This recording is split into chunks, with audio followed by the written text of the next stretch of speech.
This is Homer's The Iliad and the Odyssey, published in 2013 by Barnes & Noble for the Barnes & Noble Leatherbound Classics collection.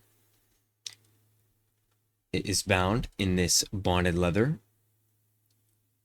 which is the lowest possible quality of leather, but on a book it doesn't matter too much, and it will still last quite a while.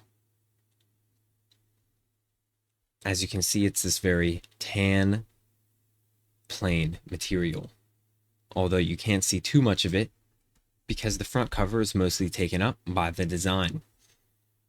So on the front here, there is a lot of different foiling going on at once. We have some gold foiling, fake gold, of course, making up these statues and these ornamental embellishments, as well as the title and author. We have this silvery blue foiling, making up the waves and the designs at the top and the bottom. And then there is a bit of a darker blue foiling, making up those little leaves. There is also this silvery gray foiling, making up the background of the rest of the cover design.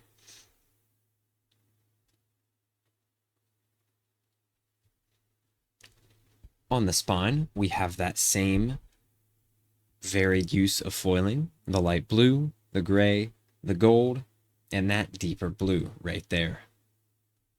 We also have these fake hubs, which give it a bit more depth. And you can see the title, The Iliad and the Odyssey, by Homer, on their spine.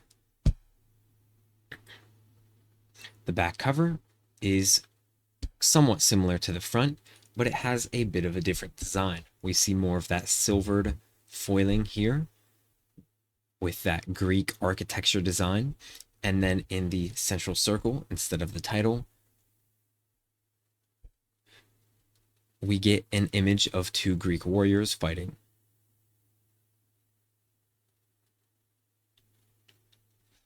The page edges are gilded, and it's not the best, but it's not a bad job.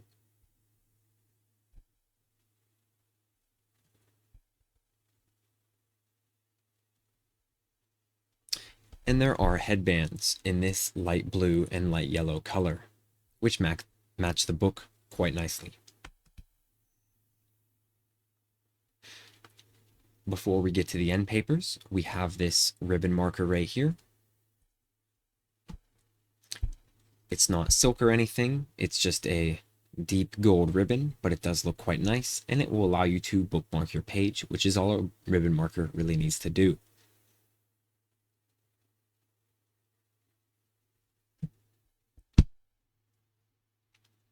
The end papers themselves are this nice printed design, which does look quite good.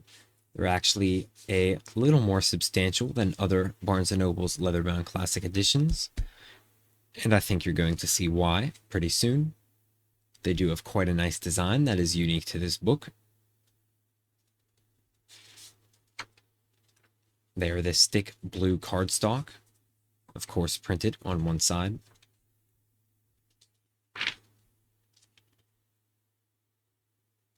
This edition was translated by Samuel Butler, and it does have an introduction in it as well, which is surprising, by Michael Durda. If we look at the publishing information, this was actually published by Barnes & Noble themselves, unlike the newer Leatherbound classics from Barnes & Noble, which are published by different companies. They outsource them. And this book was actually manufactured in India, unlike their more modern Leatherbound classics, which are manufactured in China.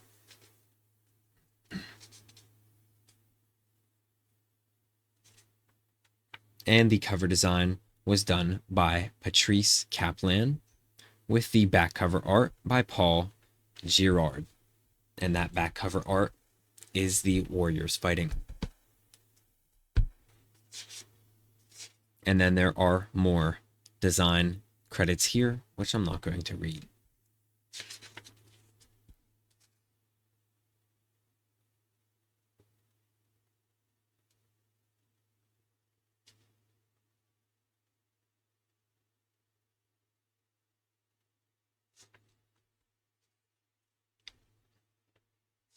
The introduction is not too short, but not too long. Here's the beginning of the Iliad. And I do believe that there are no illustrations inside this book. It's completely empty. And I am correct. It looks like there are no illustrations in here.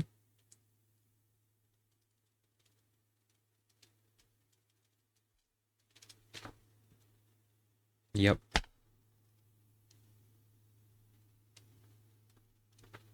And the Odyssey starts right here.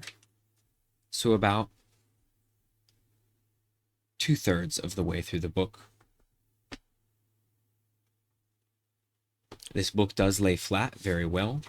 Even from the ends of the book, you can still get it to lay flat, although not as well because it's quite a big book. And if we open it to the middle, you'll see this eye it creates.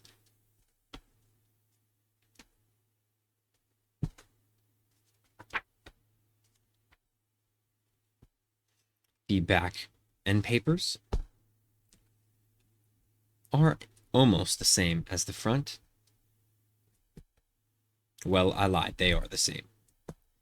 Yeah, I thought they were different for a second, but I was wrong. They're the same as the front, so there's nothing new there.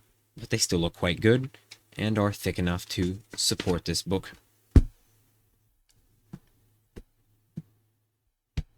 So that's all for this copy of the Iliad and the Odyssey. It might be a little tricky to read because it's so big, but it is quite a nice edition. And for the price, I would say that this is worth it.